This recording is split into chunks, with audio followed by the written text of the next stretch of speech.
ఈ దేశంలో పుట్టినందుకు వాళ్ళ నమ్మకాల్లో వాళ్ళు ఉండిపోయారంతే. మా డాడీ మారారు. మా డాడీ నమ్మటం అంటే అప్పట్లో జరిగిన వీటిలో ఒక రకమైనటువంటి పిచ్చిగా భక్తిగా ఉండే వ్యక్తి తప్ప బైబిల్ ప్రకారంగా భక్తిపరుడు కాడు మా డాడీ కానీ మా మమ్మీ కానీ. మూఢభక్తి. అందరూ మీటింగ్కి వెళ్తున్నారు, మనం మీటింగ్కి వెళ్ళాలి. అందరూ గుడికి వెళ్తున్నారు, మనం గుడికి వెళ్ళాలి. ఇంకా వాళ్ళకి ఇద్దరికీ దైవజనుడే దేవుడు. దేవుడు కంటే దేవుడు చెప్పిన మాట అయినా దేవుడు చెప్పడు. ఒకవేళ చెబితే మావాడు వినరు. చర్చిలో ఉన్న కాపరే వీళ్ళకి దేవుడు. అలాంటి జీవితాలు వాళ్ళవి. విప్లవం మా ఇంట్లోనే పుట్టింది. 19 ఏళ్ళు వచ్చాయి. నువ్వు వెళ్ళిపోవాలరా మా ఇంట్లో నుంచి అన్నారు. సంఘం వెలివేశాను కదా.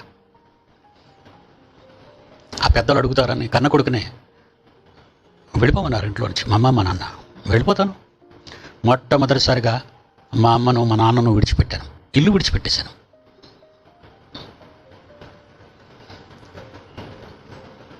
నాకంటే ఎక్కువగా నీ తల్లిని కానీ నీ తండ్రిని కానీ ప్రేమిస్తే నువ్వు నాకు పాత్రుడవో కాదు. మాటలో 12వ ఏట నుంచి కదండి బైబిల్ చదవటం. 12వ ఏట నుంచి 19 అంటే 7 సంవత్సరాలు చదివినప్పటికే బైబిల్కి భిన్నంగా ఉంది. మా అమ్మ నాన్న నన్ను వెళ్ళిపోమంటున్నారు. నేను ఏం తప్పు చేశాను? దయ్యం బోధ నిన్న వాళ్ళొక మాట అననిచ్చేవారు కాదండి.